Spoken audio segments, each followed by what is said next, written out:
Once again, greetings and welcome to another edition of the most powerful platform for truth anywhere bar none on social media. This is your platform for empowerment, education, and liberation. This is the Red Pill Diaries. And I'm your host, Rashid, and I'd like to thank each and every one of you for joining us and who will join us later as we chop up the latest news, the latest world events, and try to put some perspective on them so that we can understand what is going on and what it means to you and your families and the security of you and your family. Man, there's so much going on right now. In my chat, I got to give a shout out to the chat. They were already in the building before the show went live. Thank you, chat. And I know people are getting knocked off. A special shout out right now goes to Net Rando. Hold on one second. Collie Beans, Joel Bradford, Holly Home. Shouts out, special shout out go to you guys. Thank you guys. So let's get into it. And for the chat, I got a little fly just flew up in here because my children had the door open and they have the front door open and so the little bugs are flying in. I had to tell them to close all the doors. But anyway, and if you have a family, you understand exactly what I'm talking about. But let's get into some news today, okay? We're gonna chop up Palestine. We're gonna chop up Ukraine. We're gonna chop up Africa. We're going to try to chop up a little Asia. We're just going to try to go into a few things that nobody's talking about or nobody is going into a lot. If you have subject matters, if you have thoughts, if you have things that are dear to you that you want to address, please put it in the chat. We can all be a part of this progressive chat so that we can come up with solutions that work, okay? Because what did they tell you growing up? If you're not part of the solution, what are you? You're part of the problem. And we don't want neither me nor any of you to be accused of being part of the problem, especially the way the world is in a tailspin, okay? So I was looking at a few things. Oh, and let me say this. I want to say we're live on, what is it? Yeah, we're live on Rumble. We're live on, let me see if it goes through. We're live for the first time. It went through. We're live on Odyssey. We're live on Locals.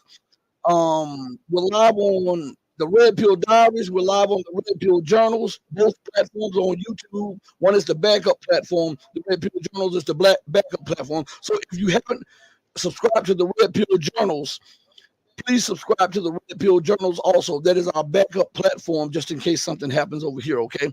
Also go to locals.com. It's the empowerment of truth.locals.com. Sign up, it's free.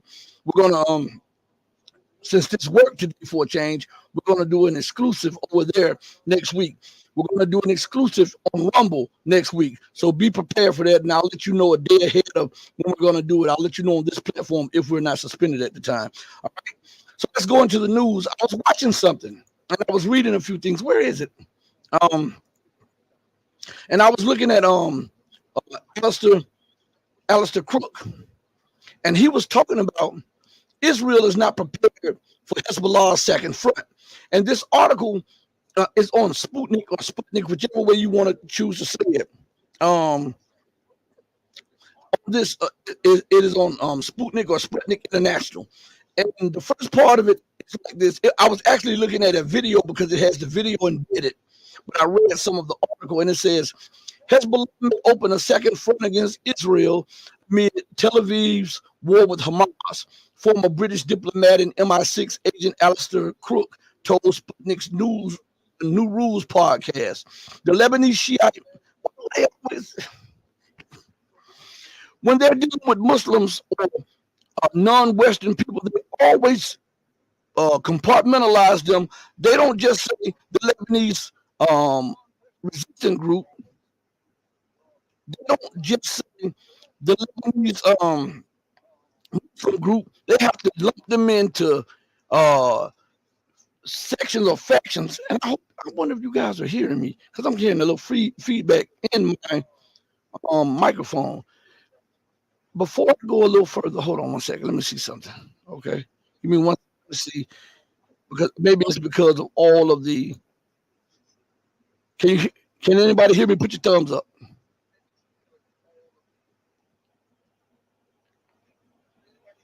Hold on 1 second.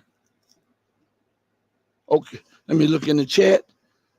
I'm trying to make sure. It's choppy. Yeah, it's choppy. What is going on? Hold on. They're messing with me on YouTube. Is messing with me. Hold on 1 second. You're playing these stupid little games. It's better now. Okay, it's better now. Kylie Bean say it's better now. I think. Okay, now, Alistair Crook says, let me see. Oh, it's better now. Okay, good. Thank you. He says that the Lebanese Shiite militant group Hezbollah, instead of just saying the Lebanese group or the Lebanese resistance group Hezbollah, he has to break it up into whether it's Shiite, Sunni, Alawite, Wahhabi, or whatever. Right? When Britain goes to war and Britain sends in special forces, or the United States goes to war and the United States sends in special forces, they don't say the U.S. Special Forces group, which are Christians, and this segment is Muslims, and this segment is Catholics, and this, they don't do that. Only when it's concerning Muslims or people of the Eastern world do they then section it off. And I think it's subconscious now. I think it's so ingrained into their mind, even when they're trying to offer reasoning, and even when they're trying to go against the grain, it is so embedded in them that it comes to second nature. All right. So he says the Lebanese Shiite militant group Hezbollah may raise the stakes in the Israeli-Hamas war by getting directly involved in the conflict. Over the past few days, the Israeli Defense Forces and Hezbollah fighters have been exchanging strikes across Lebanon's southern border. The clashes came after Hamas's surprise attack on Israeli cities from the Gaza Strip on October 7th, and Tel Aviv's retaliation. Stop right there. Now, in this article, Mr. Alistair Cook, he tries to tell you certain things that are being suppressed by the Western press. But in his attempt to do so, he misses a couple points. And we're going to address this now. This is the first time I'm reading the article with you all. Like I said, I read the first paragraph of the article, and then I started listening to like the first 7 minutes of the video or something. But let's address something. First of all, the reason it's ingrained in them to say the Lebanese Shiite group is because Hamas is proclaimed to be the Palestinian Sunni group. So right there, there's a division here between Sunni and Shiite. If you can divide up something, you can rule it, right? If you continue to harp on something, I'm not saying that he's doing, but I'm saying this is what has been ingrained in the minds of the Western world. Now let's go further. Let's go back to this paragraph that I just got off. Over the past few days, the Israeli Defense Forces and Hezbollah fighters have been exchanging strikes across Lebanon's southern border. The clashes came after Hamas' surprise attack on Israeli cities from the Gaza Strip on October 7th, and Tel Aviv's retaliation. That is not right. That is not right whatsoever. That's not right. So we're going to put that in the proper perspective, okay? Because if you leave little inconveniences out to fester, they become talking points that nobody refuted. And if the more you leave, the more it builds a case to justify the aggression of the aggressor. And it makes the aggressor the victim and justified to retaliate, and it makes the victim the aggressor. And anytime they retaliate, it is an escalation. Okay, so we have to handle those things. So he says the clashes came. Well, first of all, he says over the past few days, the Israeli Defense Forces and Hezbollah fighters have been exchanging strikes across Lebanon's southern border. That is wrong. They were not exchanging fire across Lebanon's southern border. They were exchanging fire in Lebanese territory. The bases that Hezbollah struck is they're occupied. That's territory of Lebanon. This is recognized by all nations in the region that that's Lebanese territory that Israel occupies. So it was not across Lebanon's border, but because if we say that Hezbollah is striking across the border, that means that it is striking into occupied Palestine, which is quote unquote Israel. But it was not. It was, the strikes were conducted in Lebanese territory, recognized by the United Nations and all nations. So that's for sure, for one thing. And I don't think he did this on purpose, but what I'm saying is the biasness and the arrogance and the imperialist is so ingrained into the mind of the masses of the people of the West that they say certain things, even when they're trying to do good or trying to tell the truth, they sometimes miss the point because the imperialism, it permeates through their soul, and sometimes it comes out. Okay? So again, now let's go further. It says, the clashes came after Hamas's surprise attack on Israeli cities from the Gaza Strip on October 7 and Tel Aviv's retaliation. That is an outright lie. Outright. That is not when it happened. October 2nd is when the retaliations took place. The provocations took place when Israel allowed over 800 settlers, illegal settlers, to bombard Al-Aqsa Mosque and disrespect all of the Muslims in that sacred mosque under the protection of the IDF. And not only did the Hamas and all of these other people raise their voices about it, but it was even being spoken about in international news when it was taking place. They were disrespecting. They came into the third holiest. Listen to me good. I want you to think about this, the seriousness of this.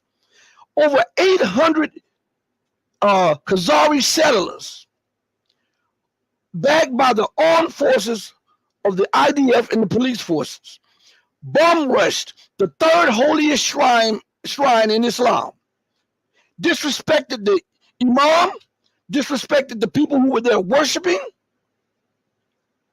and they were making mock of the people in there worshiping with the backing of the barrel of the gun. Why is this left out? That's not a provocation. I tell you what if I want you to see this, because we got to put this on a level where most people can understand. What if Palestinians went into the Vatican, backed by the power of the Turkish military, and started disrespecting the Vatican, the Pope, and the cardinals and ministers in the Vatican? Would you think that the West would be quiet, and do you think that they would be outraged? Huh? I'm asking you this, because that is what just took place there. And so the retaliation was October 7th. That wasn't the start of it. That was retaliation. But this gets left out. So we have to correct that right now, because if we're on a crooked path, to make sure that we're on a straight and narrow, we got to correct that. We got to straighten out that crooked path, right? We don't want any jagged edges. We want a straight path, so it'll lead us directly to our destination, right? Straight ahead, the truth. So it goes further, and it says, and I'm going to check out each platform, okay, in just a second. Like I said, I'm down to one computer because of the cyber attacks on multiple computers while I do my show. But I'm in the process of ordering 2 more computers, so you guys got to be patient with me, okay? This stuff costs money. It says, the question is whether, and here we go again, the Shiite militants will resort to a direct military intervention in Israel in a show of solidarity with Hamas. Something's wrong with that sentence too. Listen to what it says. The question is whether the Shiite militants, instead of saying the resistant group, he puts a negative connotation to the Shiites. He says militants. Stop right here for a minute. Let's go to something. Okay? I want you to understand the seriousness of what you say. Okay? According to the dictionary, A militant is a noun. It's a militant person, activist, extremist. Listen to this. Extremist, radical, enthusiastic, a supporter, a follower, a devotee. So we have a negative connotation when you label a resistance group as a militant. Because first of all, you're taking one of the legs that they stand on from up under them by delegitimizing their struggle. You delegitimize the struggle by calling them militants. Why isn't the IDF called militants when we all have historical proof? We have records, we have UN mandates, UN documents that say that these people who are occupying Palestine came from Europe. Aren't those the militants? Because they have offered extremists. If you don't think the ideology is extreme, look at the map of Palestine. When I put up the 5 maps of Palestine and how it went from dark green, and started morphing into more yellow until it was just speckles of green. That's not radical. That's not extremist. That's not belligerent. Huh? Let's see. Chris H says, Chris, I'll answer you in just a second. I saw your message down there. I'm gonna check it and put it on the screen 1 second.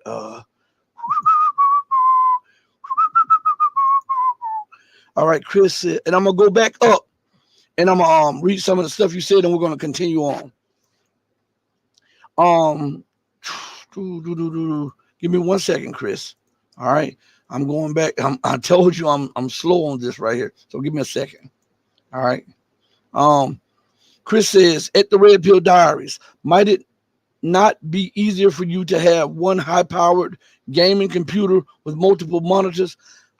It may. I have no idea, Chris. Thank you for that, but I don't know much about technology. I'm not a tech guy. You understand? See, this is another problem with the people. They can't admit what they don't know. They can't admit their limitations.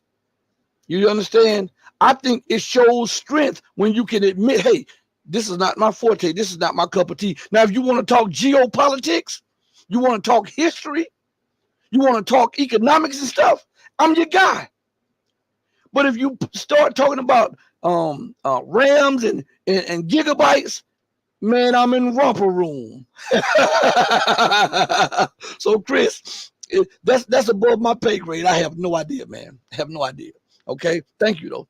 But I'll look into it. Thank you so much. When it comes to technology, I'm just finding my way around. My children just were making fun of me about 30-40 minutes ago because I'm asking them on my phone where's the schedule thing on there, and they're rolling their eyes and shaking their heads and laughing at me. You know, my kids were doing that. So, but anyway, but at least I can admit it and laugh about it.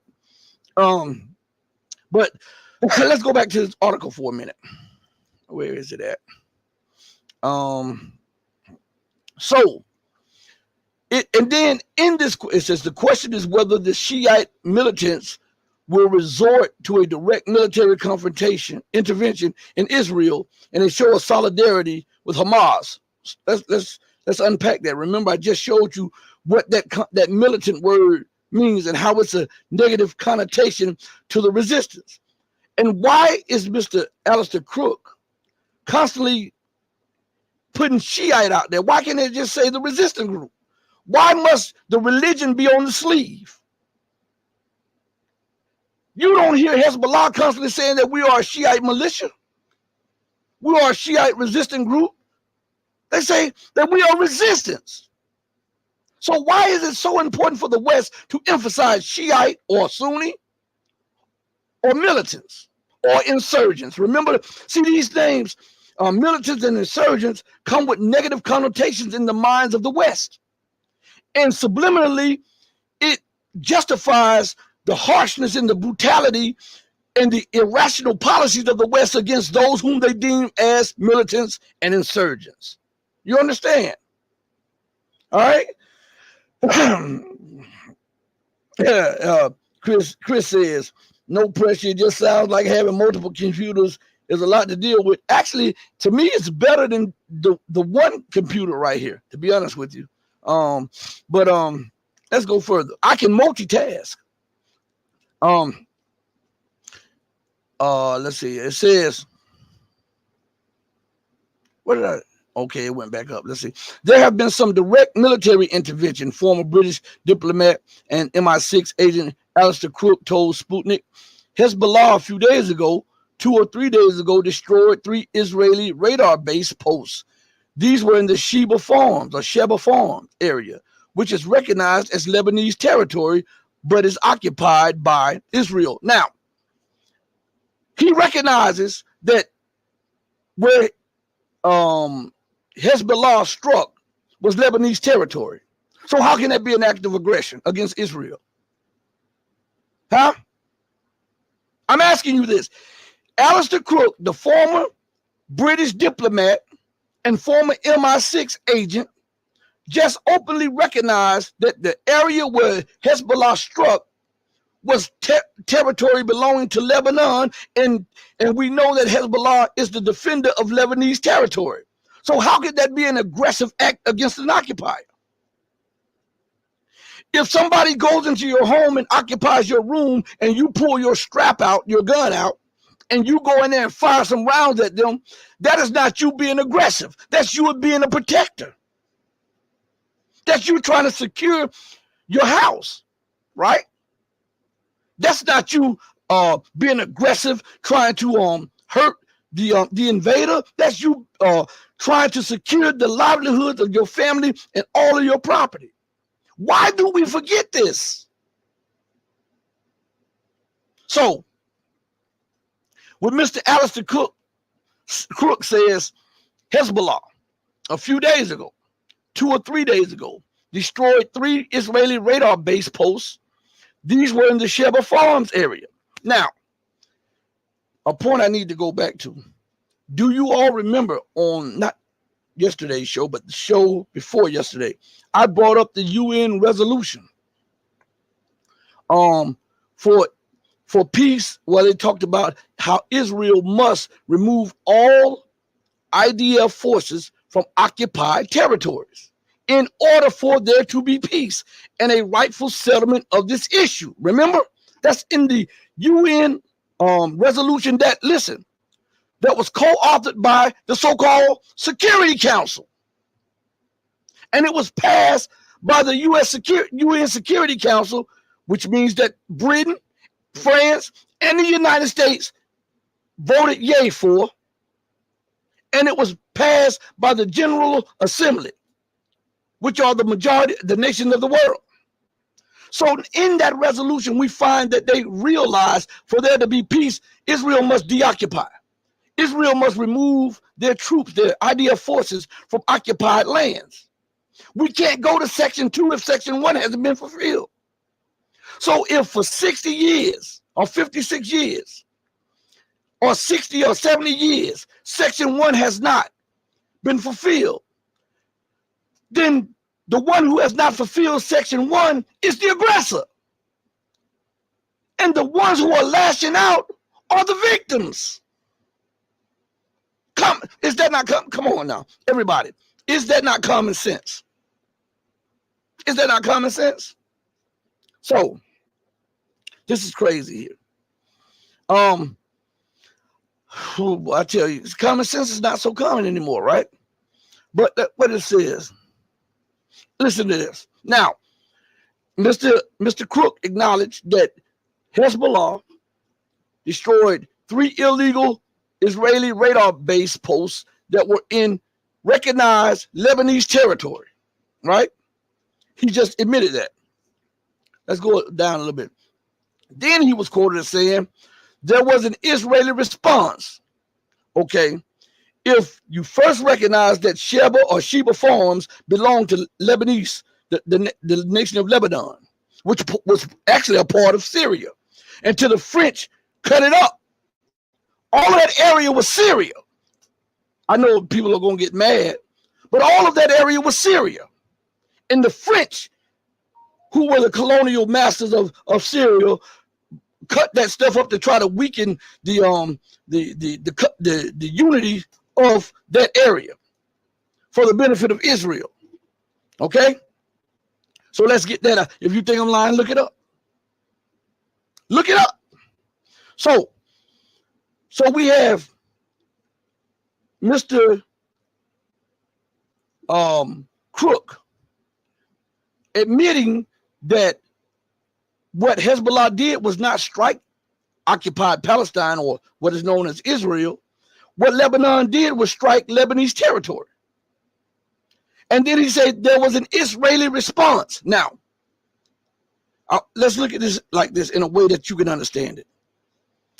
I'm outside mowing my grass. I pick up a log that's in the way of the lawnmower because I see that log would do a lot of damage to my lawnmower. I take that log and toss it on the other side of my property. Then my neighbor sees that and starts shooting up into my yard because I tossed a log in my own yard. That's what happened. So it was not Hezbollah being aggressive. It was not Israel, as Alistair Crook says, response. It was Israel being the aggressor. Okay? All right? Oh, man, I'm telling you this. And thanks, everybody. Please, everybody in the chat, smash the like button. Please. And if you haven't subscribed, please subscribe. Please subscribe. Because they keep unsubscribing people. Because they don't want common sense to be common anymore. Now, what does that mean? That means that the West is willfully and willingly misleading you on the matters at hand. That means that they have an agenda in play. And anything that upends this agenda must be suppressed, censored, or removed, because they don't want you wise enough to be able to discern that these people are aggressive. And what else would you think Israel would be? She was brought to you by the UK, the US, and France. What has the US, the UK, and France brought to the world? Occupation, war, destruction, and pillaging, and siphoning off wealth. And Israel is a mini-me of the United States. If you think I'm lying, go look at the writings. All of the writings prior to the establishment of Israel.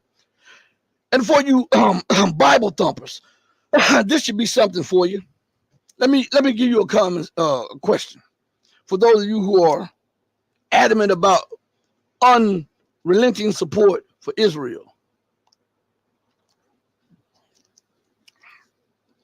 Where was Jesus born? Pick up your Bible and tell me where it says he was born. Did it say he was born in Israel, or did it say he was born in Palestine? Did they label him an Israeli, or did they label him a Palestinian? So right there, you should go and rethink all of your thoughts on who you support. Okay? Common sense. Man, I tell you what, this is crazy. Now, all while this is going on, listen to me good. All while this is going on, I bet you didn't know that the US, the UK, Canada, Germany, France, and all of them are moving troops across the Sahel and across Africa. Did you know that? Did you know today, Iran, no, not today, yesterday, I'm sorry, Iran started large naval exercises to beat back a so-called aggressive, powerful opponent. Did you know that? Did you know that the Chinese and the Indians are behind the scenes talking, and I think the Indians are getting it in their head that the United States lied to them and sold them a bag of dreams. Well, if you be the counterweight to China, we'll give you this, give you that, and give you that. India didn't expect that. America demands total obeisance to their policies. For you to get this, that, and the other, you've got to be obedient to the empire. And you've got to sacrifice your national interests for the interests of the few elite who run these nations in the West. Let's see. Let's go up in here. Let's put a couple comments on the screen. Holly, you got it, baby. David, please hit the like button. I'm telling you. One Way Past Cool. I like that name. One Way Past Cool. One Way Past Cool says our government is backwards. Here's the thing, One Way. That's not your government. Isn't the government supposed to be representative of the people that they govern? Huh? A government is supposed to be reflective of the people whom they claim to govern. Now, if the people are screaming for change in policy, and the people are screaming for the production of jobs and factories and stuff like that, and the government continues to give a deaf ear to it and continue to focus on things that are only in the interest of so few people, is that really your government? Or is that the government of the so few people who are rich and in power and who are influential? I'm asking. So it's not your government. It couldn't be your government. You're here to, for the truth. You're here to discuss the truth. You're here to look at things as they are and not as they're being presented through the lens of Walt Disney World. You know, that make-believe stuff. Let me put a flying crocodile. I'm going to put this up in just a second. Let's see.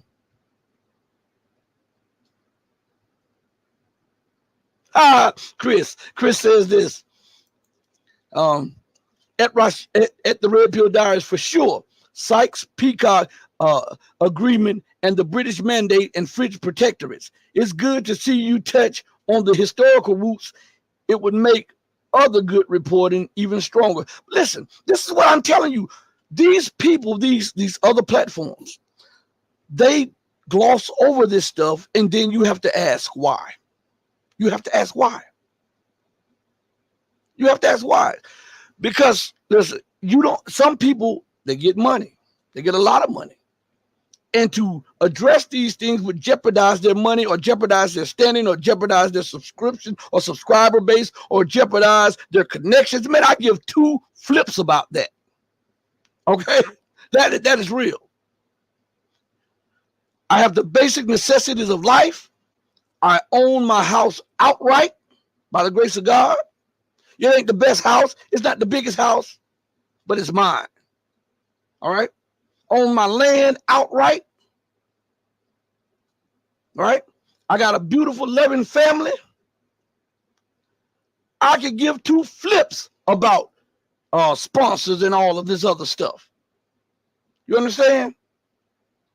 And that's real. So, let's go further. It says, let's see. Let me scroll down a little bit. Flying crocodile. That's what I wanted to put up. I got to put a flying crocodile. I'm going to put you up in a second, but I got to put Holly up right now, okay? I got to do that, and then I'll come back and put you up. Holly says, gloss over if they mention it at all. That's right. If they mention it at all, I look at these things, I'm like, what? And then they try not to use the same line of speech as the mainstream media.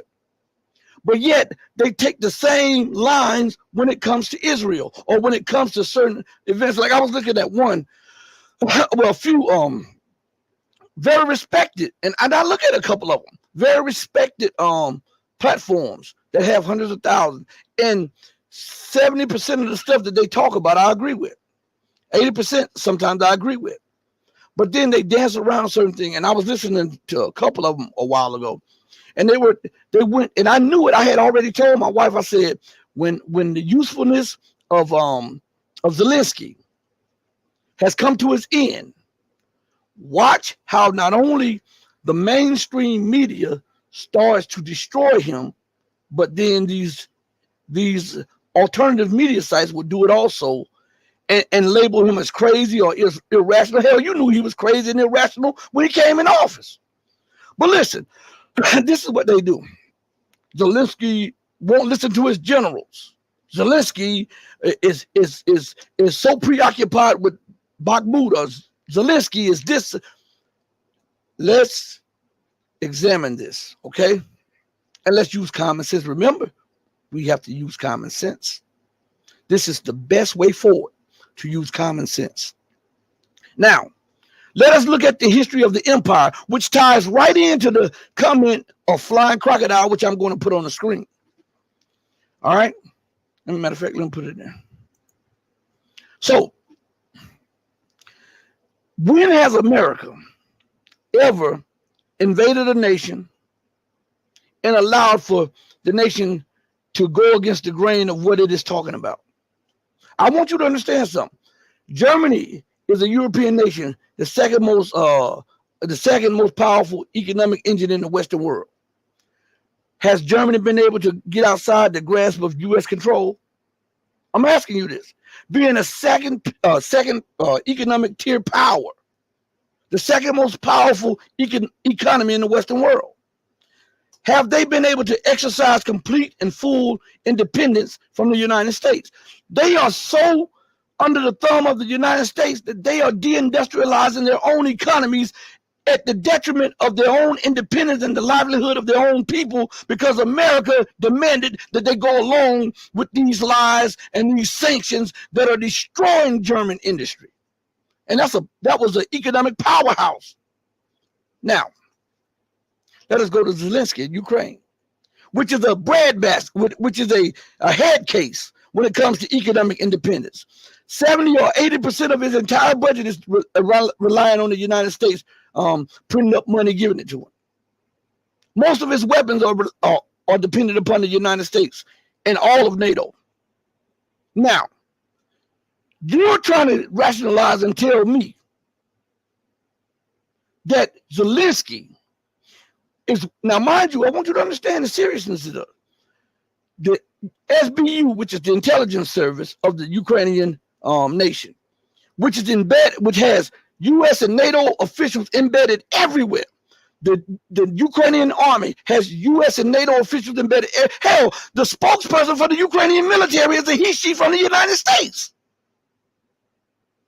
All right, you have the government being appointed by the Western world, and then you're gonna tell me, and I'm supposed to believe that Zelensky is willfully ignoring and pushing to the side the demands of the United States. Pull out a Bakhmut, do such and such and do this. Zelensky he's hell bent on this in the United States, and Britain and such keeps telling him to do this. See, that's the blame game. When has a power, look at Germany, when has a power been able to escape the grasp of the empire, especially when they're under the economic and political and military thumb of the empire? This is not rational thinking. And for these people to keep pushing this line here, they have an agenda, or they are plants in certain ways, and they're getting some out of this. On the one hand, I'll give you all this information over here, and on the other hand, I'll just string these people along over here and make them think this, and that. Man, this is unreal. Anybody in here, anybody in the chat, tell me whenever a nation has been able to, especially when it's under the grasp and the thumb of the U.S. empire, has been able to make totally sovereign and independent decisions. And look at this. As I said, 70 to 80% of its military is government budget. It's totally dependent on the U.S. Almost all of its military is totally dependent on the United States and NATO. How in the world can that be sensible? Huh? How? How can you, on one hand, tell me that Zelensky is a puppet, and on the other hand, tells me that he is the cause of the collapse of the Ukrainian military, and he's the cause of this and the cause of that? When we know that he has Western handlers, we know that he cannot fart outside of the approval of the United States. What you're feeding me is baloney, and I don't eat pork. You understand? You guys have to start being more mindful when you're listening to all of these people, and start thinking and questioning them. And look what Flying Crocodile says. None, Rashid. Absolutely on the question that, and I'm gonna put this back up in a second, but let me put this one up. He says none, Rashid. Exactly. No nation, no leader that has been under the thumb of the United States has acted independently outside of the wishes of the United States. If they did, look what happened to Saddam Hussein. Look what happened to him. Remember, he was America's pet darling. Look what happened to him when he bucked up against the United States and refused to do as she said. They vilified him, they demonized him, they sanctioned him, and they waged 2 wars militarily against him and multiple economic wars against him. And he was under their thumb. So Zelensky is different. Man, get out of here with that foolishness. Who you think you talking to? Anyway, let's go back to this.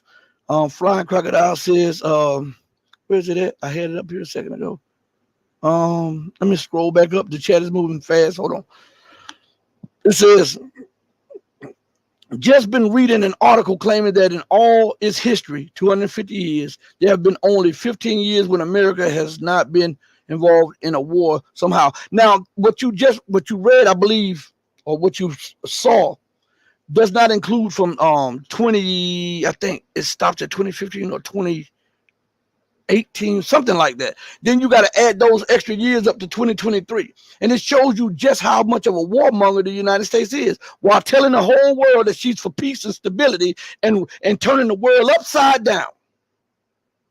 And when I say the United States, I'm talking about the UK too, because these two are one and the same. These are the daughters of Babylon. If you go read the history of Babylon, Babylon had 2 daughters coming. They were rich and powerful and influential. And these daughters ruled. And then they bucked up against God, and God reduced their wealth to nothing before the entire world. These daughters of Babylon, that's Britain, that's the UK and the US. They have ruled exclusively the Western world, and they have brought to bear their power on the entire globe. All right? So that is true. Now let's go. Oh, and Holly says this, what she was talking about. They don't even mention it. I forgot to put this one up. She said, plus they don't even give it. She said it's not given in context. That's what I'm saying. When they give stuff, listen, they'll give you a joke, then they'll talk about something else. That's redirection. You know what I call it? That's the sleight of the hand. You know, and how do I know this? It's because I'm from the streets and I'm a self-made person. I'm from so I've dealt with hustlers. I've dealt with fast talkers. I've dealt with the people, you know, the people with the cards on the table. And I've dealt with them, so I know how they work. That sleight of the hand of the magician. The magician will have you looking over here while the trick is actually over there. And you're so amazed with what you see here, that gives them that moment of opportunity to do what they're trying to do, to bring the trick home, to make you believe that it is magic. That's what they're doing. That's what these people are doing on YouTube. But you can't hustle me. I often say I was born that night, just not last night. Let's go further. Flying Crocodile says, let me put this up here real quick. The American geopolitical game plan since World War II is to infiltrate every nook and cranny of the world, to insert themselves and greatly incite small differences between people into full-on contact. That's not their game. That's the UK's game plan. The UK wrote that book. The United States is just, you remember, there was the old saying, Sam Walton, the creator of Walmart, he was friends with the guy who started Kmart. And for those of you who are older, you know what I'm talking about. Kmart was the dominant store in America. Everywhere you went, you saw a Kmart. So he got close to the guy that owned Kmart, and Kmart taught him his game plan. The guy that owned Kmart taught him his game plan. And they asked the guy from Kmart about Sam Walton and what he was doing, because Sam was going with his station wagon, taking stuff from one place to the other, doing this. And he laughed and he was like, I don't see him as a threat. Now, today, do you see many Kmarts? No, but guess what you do? You do see Sam's stores and Walmarts, right? He took Kmart's game plan and beat Kmart over the head with it. That's what Sam Walton said he did. This is what the United States did. They took the British Imperial playbook. They dressed it up a little bit and gave it some crack and some morphine and this shot off into space. And that's what we're seeing. That's what we're seeing. The British Imperial playbook on steroids. Yeah. So let's go now some more.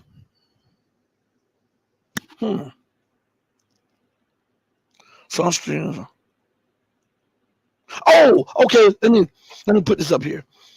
Chris H says some streamers are gold. It's just that they don't have all the depth. That's right. Then they should stay within their means of understanding, because you could be charged with misleading people. I agree exactly with what you're saying, 100%. But these people should stay in their lane, because when they start venturing outside their lane and they have a captive audience and people who truly believe in them, they can mislead these people and cause these people catastrophic damage financially and in the home and everything else. You understand what I'm saying? So I understand what you're saying, and I agree with you wholeheartedly. Let's see. Look at the China Sea conflict.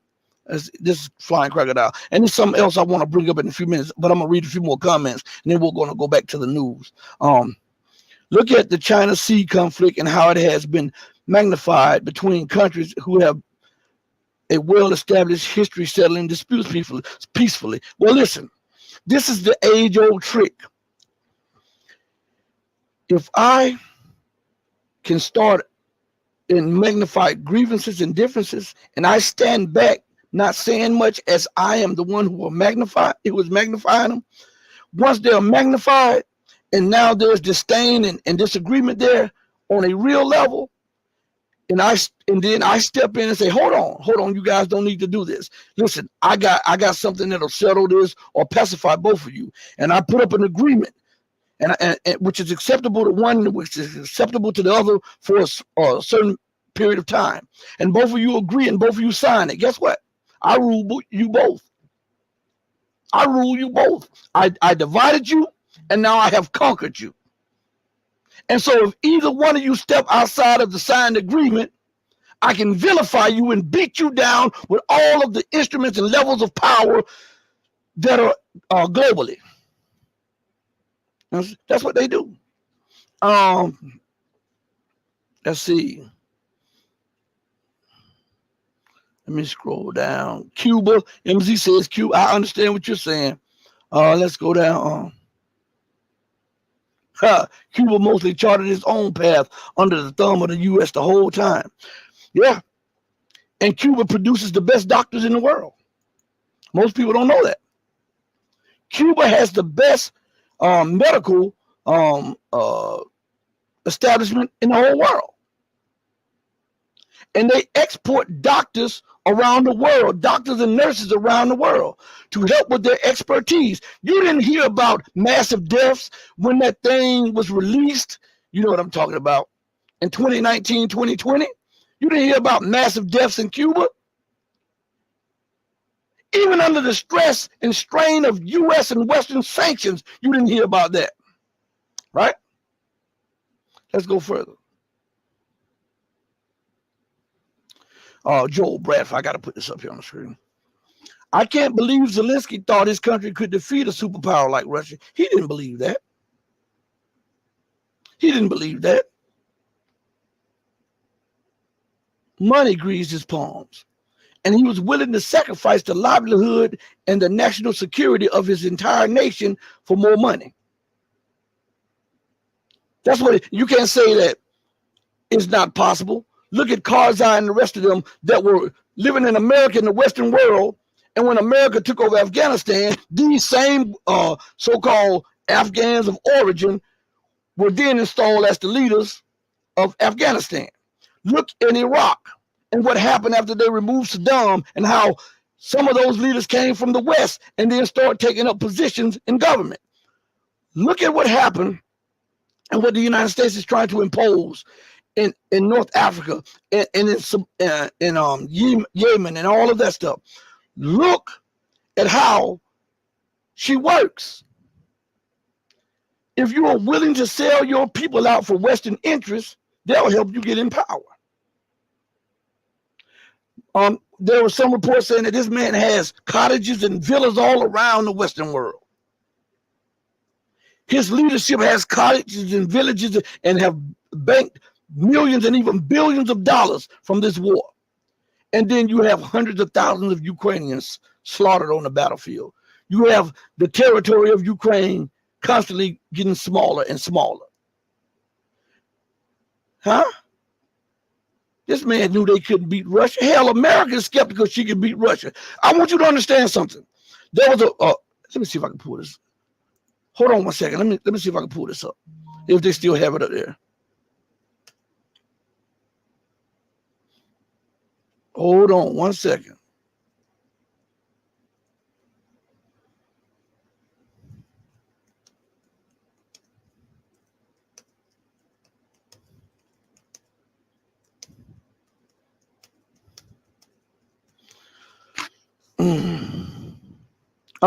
Let me see if I can pull it up.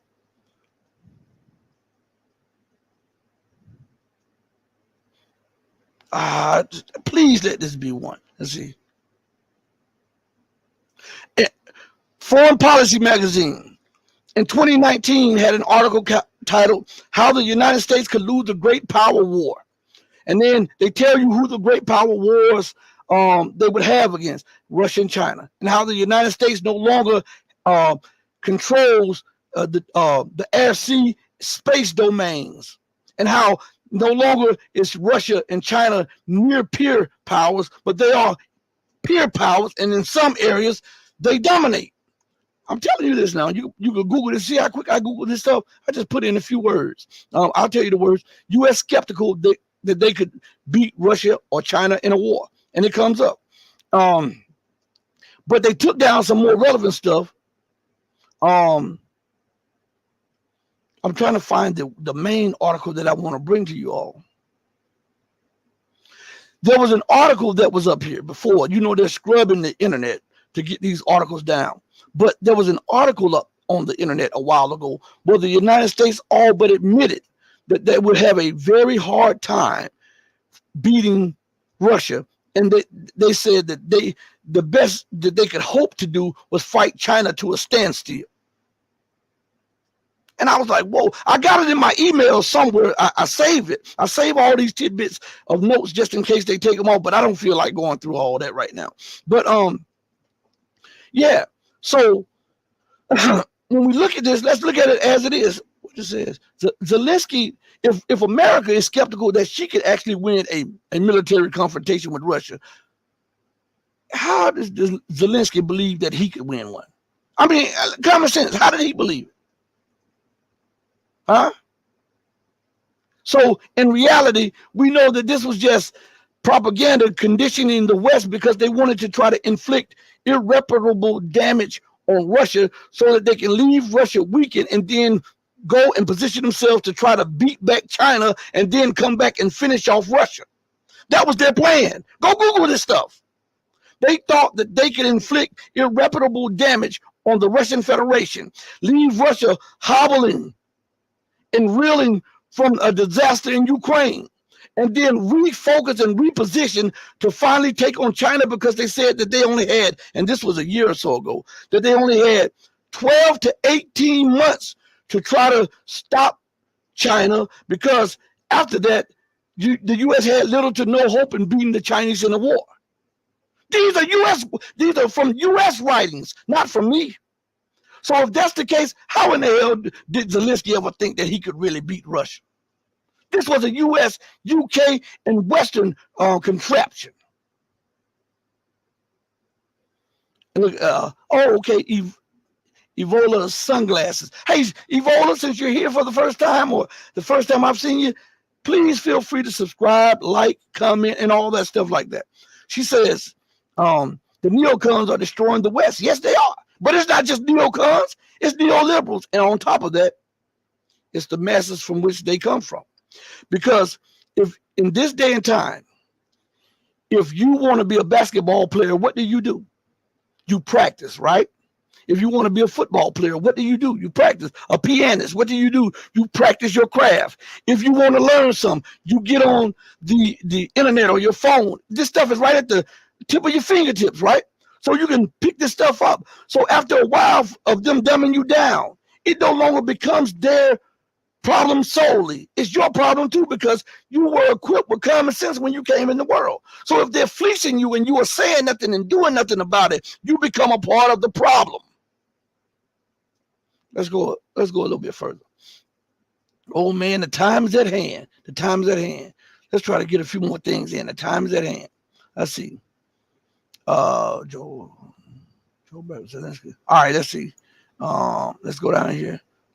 Joel Bradford says Zelensky wanted NATO to join the conflict directly. Too bad Ukraine does not have a lobby in the U.S. like Israel does. Oh, stop right. Joel. Man, you on it. I got to say this. Do you know when Russia struck a weapons depot? I believe it was yesterday or day before yesterday. I believe it was. It was either yesterday or day before yesterday. They also killed NATO officers. Do you know that, right? When they took out I don't know if it was a battalion or a company or whatever of Ukrainian troops, they also took out NATO officers. Russia is striking NATO Russia understands that NATO is on the ground up in there. They understand it. Now I want you to understand something too. Russia also knows that the West is unhinged. See, when you rule so long, you say, and you've had everything at your disposal. Russia is playing, because I used to say, why isn't Russia doing this? And then I'm wondering, and then I said, you know what? I understand. The United States is a hurt power. The UK is a hurt power. NATO, they're hurt powers. Look at what Russia is doing to them in Ukraine. Russia has exposed them to be hollow and paper tigers. Not only has Russia outproduced the entirety of NATO, including the United States, with artillery, missiles, weapons, warplanes, everything, but they're outgunning and outmanning the entirety of the Western military structure on the battlefield. And they are winning by only having losses 1-to-10 ratio, 1-to-15 ratio. The Russian Federation is doing that.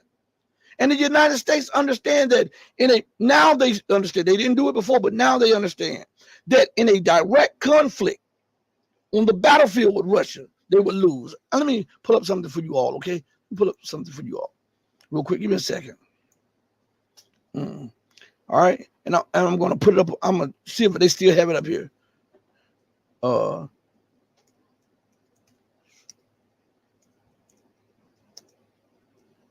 Give me a second.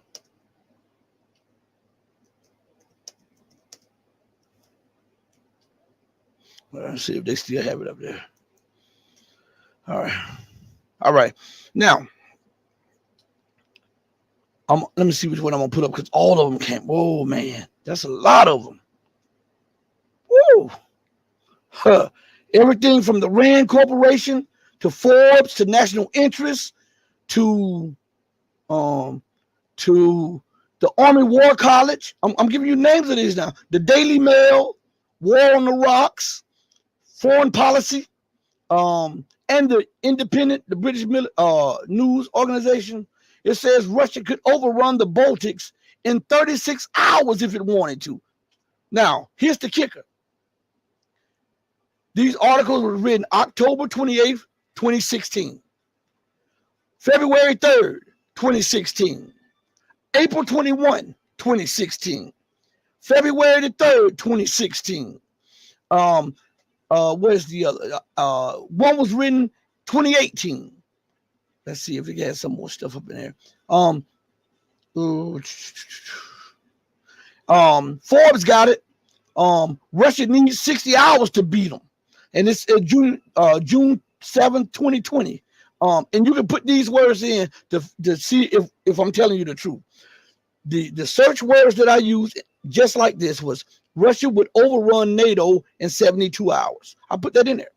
And I says, in the National Interest put an article out February 4th, 2016. Okay. Now, what's significant about that? That the war has been roughly 2 years, not really 2 years going on, or something like that. So NATO knew about this back then, and yet they continued to push, right? But what they did not know is to the level of advancements that Russian weapons and Russian war doctrine would be. And they were ready to use Ukraine to sacrifice in order to see what they were dealing with on the battlefield, because America's doctrine, go look this up, is to try to find kinks in Russia's armor. And if they find enough kinks, they want to use a decapitating strike to take out all the leadership of Russia. That is their military, that is their national doctrine. I'm not making this up. So listen to what it says. Revealed Russian invasion could overrun NATO in 60 hours. The RAND Corporation says, and you know who RAND is? RAND is one of the most influential and most powerful think tanks in the Western world. They war gamed this scenario multiple times back then. It says RAND. Now, the article comes out February 4th, 2016. But look what it says in the first sentence of the article after it was released. The headline says, revealed Russian invasion could overrun NATO in 60 hours. RAND came to its unambiguous conclusion after a series of war games it conducted between the middle of 2014 and early 2015. But they only released the data in 2016. And this is when they thought they knew Russia's capabilities. So how in the hell could Ukraine think that it could beat Russia? Or the U.S. think that it could beat Russia when in 2014, 2015, and 2016, even without Russia displaying these new lines of weaponry, they knew that Russia could overrun NATO positions within a matter of less than 3 days. Huh? Matter of fact, I know some of y'all from Missouri, you know, the show me state. So hold on one second. Let me put it up on the screen. And let me put some up on the screen first. I saw something that made me smile. Hold on one second. Right here. Joel said, put some respect on Rashid's name.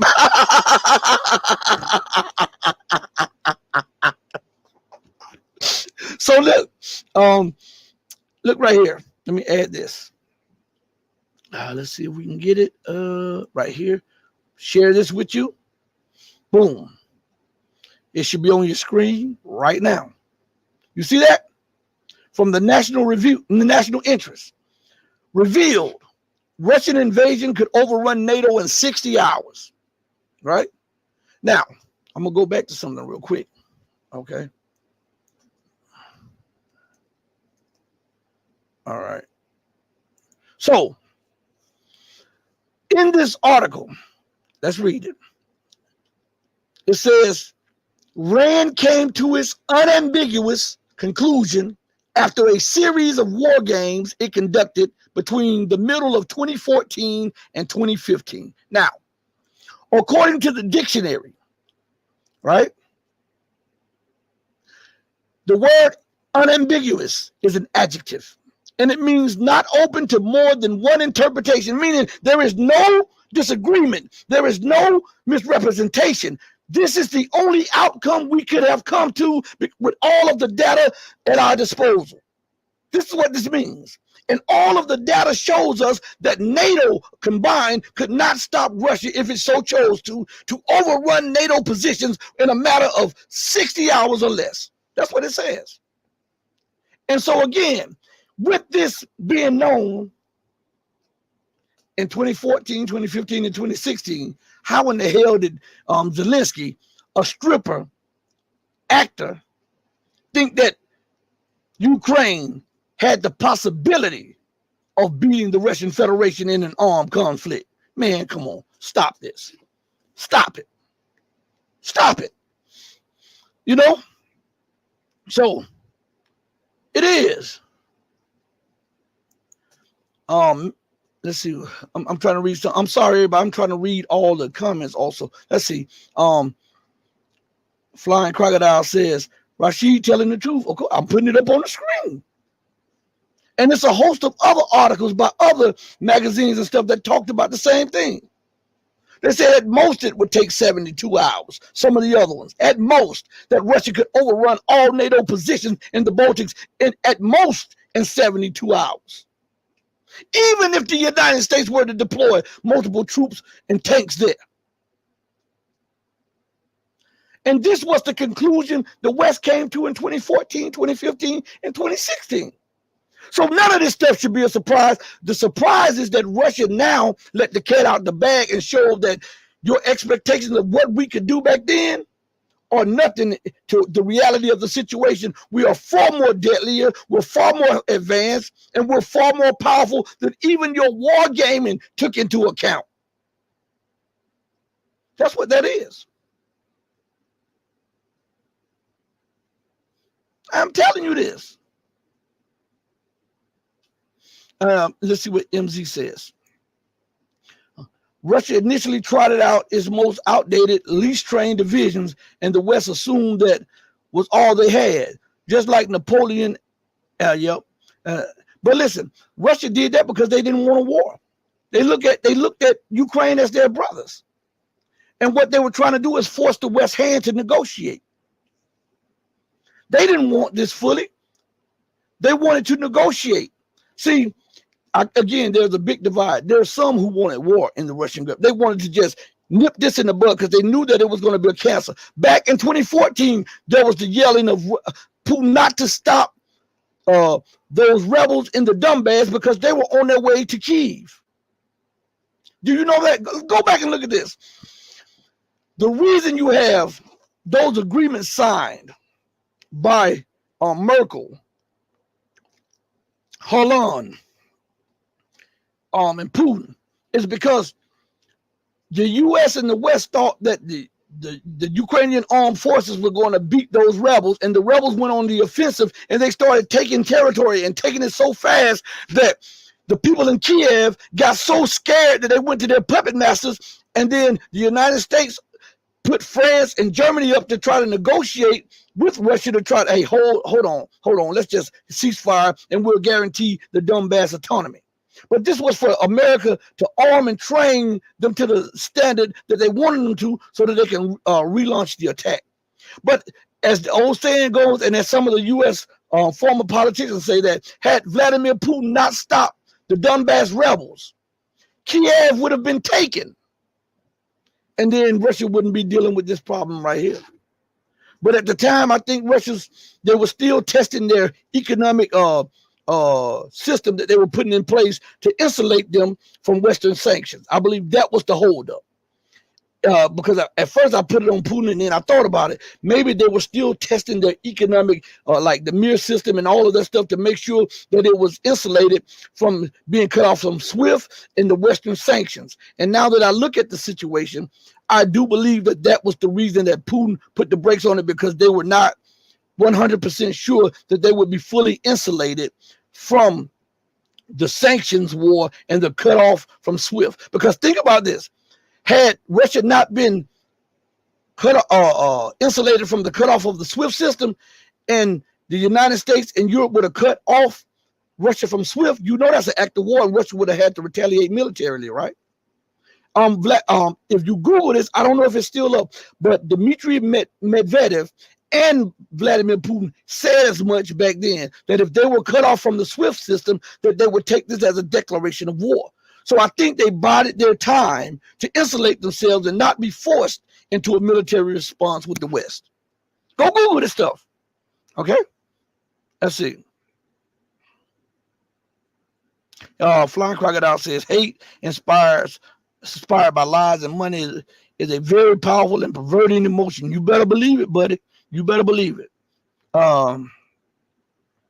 Russia likes to play possum at the beginning of major conflicts to draw the enemy. Yeah, they do. They do. Let's see. Let's go back.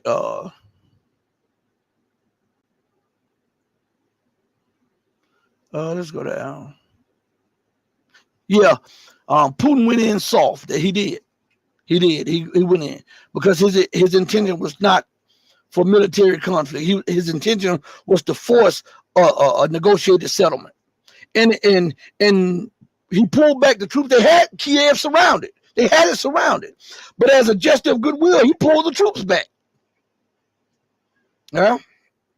And Holly has it right on the money. I was getting ready to say that, but Holly said it for me, so I'm gonna put it up there. Merkel admitted the Minsk agreement was to give Ukraine time. So I'm not lying. So everybody knows this. All right. Joel says, how Holly exactly Putin did. I think I'm going to explain how Putin went in. So he didn't go in with his best troops. He didn't go in with a lot of troops. He went in with just enough troops as to show that he was serious about the matter. I think when they went in, they initially went in with, 60,000 or 90,000 troops against a military of about 600,000 or 700,000. Russia could bring that to bear in a quick mobilization. So I think that's what Holly is talking about. Yeah. Well, everybody, listen, it's been real. It's been real. I just wanted to talk to you all. We're going to try to do a show. Listen, if we get suspended off, I wanted to say this because I keep forgetting this. If we get suspended off YouTube and you haven't seen a live from us in like a matter of days, then start going over to the Locals or to the Rumble or to the Odyssey, and we'll be doing lives over there, and that'll keep you up to date and abreast of what's going on, because I don't know how these platforms continue to do what they're doing. So we gotta bounce in between them to try to keep the show going and keep everybody going. So I advise everybody to join us on Odyssey, join us on Rumble, join us on Locals, the empowerment of truth.locals.com. It's free. It doesn't hurt to take 3 or 4 minutes to go over there and subscribe. The empowerment of truth.locals.com. Sign up there, sign up on Odyssey, sign up on Rumble, Twitter, do all of that and spread the word about the most powerful platform for truth bar none on the planet, because we can talk at length about everything. Let's see. Joel says, peace, everyone. All right, peace, Joel. But listen, on that note, I'm going to go out the same way that I always come in. Thank you. Look, we're going to try to do a live stream tomorrow. So join us again. Same bat time, same bat channel if we get a chance to. I love you all if you love truth, but know that the true and living God will always love you better. Until we next speak again, stay strong, stay true, but above all things, remember this more than anything else.